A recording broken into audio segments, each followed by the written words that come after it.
क्या आपको सांस लेने में दिक्कत हो रही है? क्या अस्थमा की वजह से आपकी लाइफ स्लो पड़ गई है?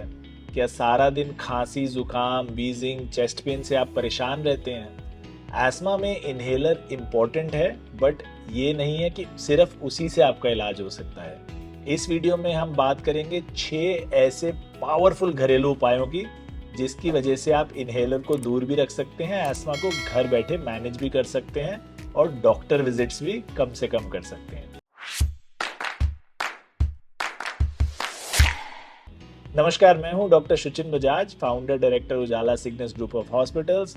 और दिल्ली और नॉर्थ इंडिया जैसे प्रदूषित वातावरण के बीच में बैठे हुए आज हम बात कर रहे हैं एक बहुत इंपॉर्टेंट टॉपिक की, जो है एस्मा।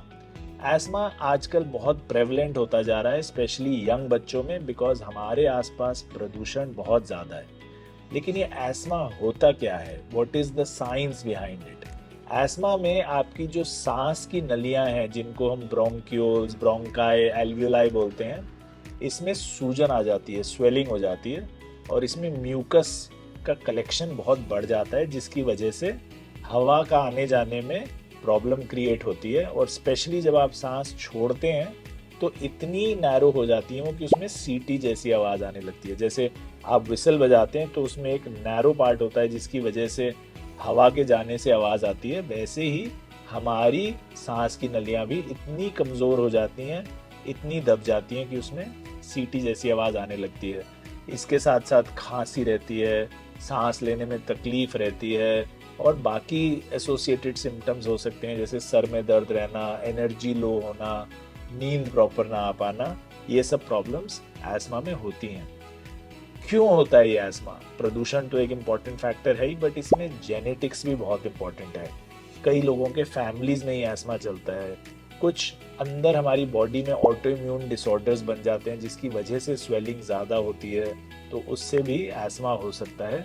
साइंस इसके बारे में बहुत एग्जैक्ट नहीं कहती कि इनको एस्मा होगा और इनको नहीं होगा, but there are a multitude of factors. लेकिन एस्मा ट्रिगर किससे होता है या बढ़ता किससे है, वो हमें ज़रूर पता है। जैसा प्रदूषण मैंने बताया, सिगरेट स्मोक से बहुत बढ़ता है। बहुत ज़्यादा इमोशनल अगर आप स्ट्रेस लेते हो तो उससे बहुत बढ़ता है।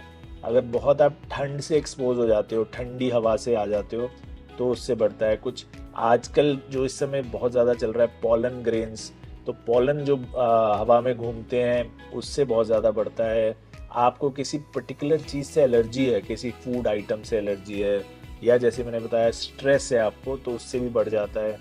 कुछ आइटम्स हैं जैसे सल्फाइड्स या प्रिजर्वेटिव्स। सल्फाइड्स बहुत कॉमनली रेड वाइन में होते हैं, बियर में होते हैं, प्रोसेस्ड पोटैटोज़ में होते हैं, ड्राई फ्रूट्स वगैरह में ये प्रिजर्वेटिव्स मिल सकते हैं। इनसे एस्मा ट्रिगर्स बहुत कॉमन है। बहुत सारे पेशेंट्स हमारे पास आते हैं जो एक ग्लास वाइन लिया उससे ट्रिगर हो गया, या कुछ ड्राई फ्रूट्स जैसे थोड़े से खाए उससे ट्रिगर हो गया।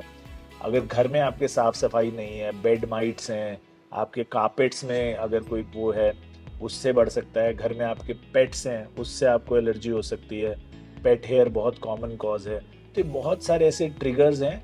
इम्पॉर्टेंट ये है कि आपको अपना ट्रिगर पहचानना है कि मुझे इस चीज़ से एस्मा का ट्रिगर होता है या मेरी सांस में ज़्यादा प्रॉब्लम होती है, और उन चीज़ों से आपको ज़रूर दूर रहने की आवश्यकता है ताकि आपको ये सब प्रॉब्लम ना हो। अब ट्रिगर अगर हो गया तो इन्हेलर लेना ही पड़ेगा। लेकिन ट्रिगर से दूर रहने के बावजूद भी अगर आपको एस्मा का अटैक आ रहा है तो क्या कर सकते हैं हम कि ये कम हो जाए और मैनेजेबल हो जाए?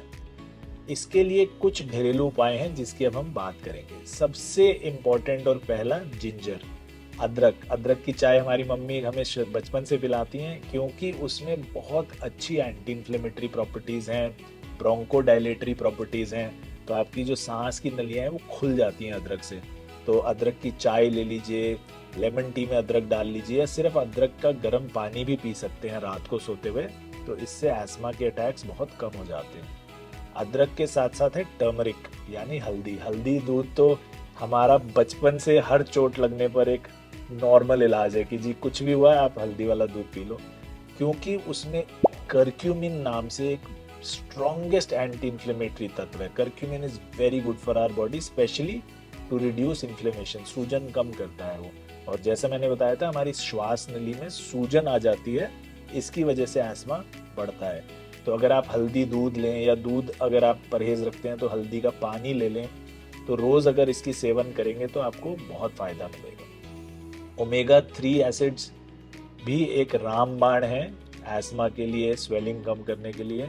तो फिश ऑयल में बहुत कॉमनली मिलते हैं, कॉड लिवर ऑयल होता है इसमें मिलते हैं, वॉलनट्स में मिलते हैं, अखरोट, अगर आप एक मुट्ठी अखरोट रोज़ खाएंगे तो बहुत अच्छा आपको इसका सेवन करने को मिलेगा, तो ये ज़रूर लीजिए, इससे आपको बहुत फ़ायदा मिलेगा। शहद एक बहुत कॉमन और बहुत ही अच्छा एडिटिव है हमारी डाइट में, इन्फ्लेमेशन कम करने के लिए, प्लस हमारे गले को मॉइस्ट रखने के लिए, एयरवेज को मॉइस्ट रखने के लिए, ताकि उसमें प्लग्स जमा ना हो जाए, जम ना जाए, बिल्कुल ही जैम ना हो जाए।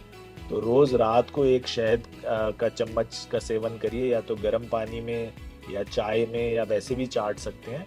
इससे आपको, शहद से आपको बहुत रिलीफ मिलेगा। एक आइटम है कॉफ़ी।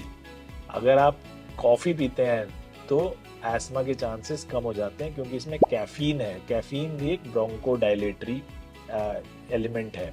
तो अगर आपको इस समय लग रहा है कि सांस फूल रहा है, तो एक स्ट्रॉन्ग ब्लैक कॉफ़ी का कप अगर पिएंगे तो उससे आपका chances of full blown ESMA attack बहुत कम हो जाएगा।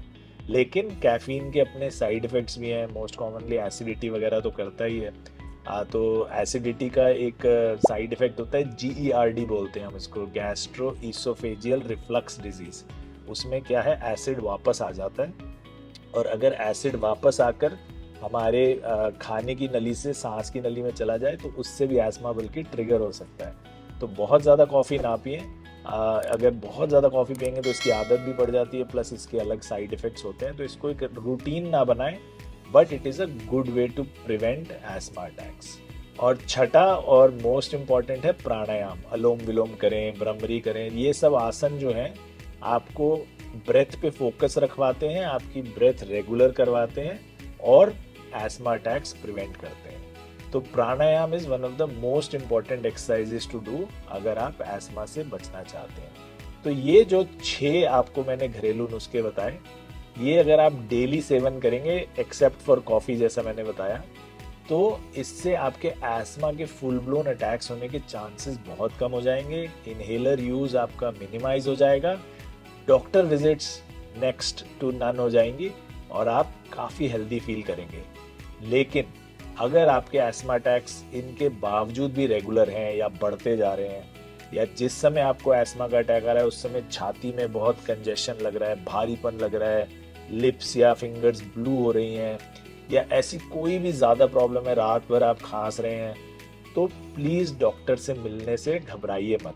डॉक्टर आपके फ़ायदे के लिए हैं, वो आपको गाइड करेंगे, हो सकता है 4-5 और घरेलू नुस्खे बताएं, बट डॉक्टर से मिलने से डरिए मत। अगर कुछ भी सिम्टम्स आपके बढ़ रहे हैं तो डॉक्टर से ज़रूर मिलिए।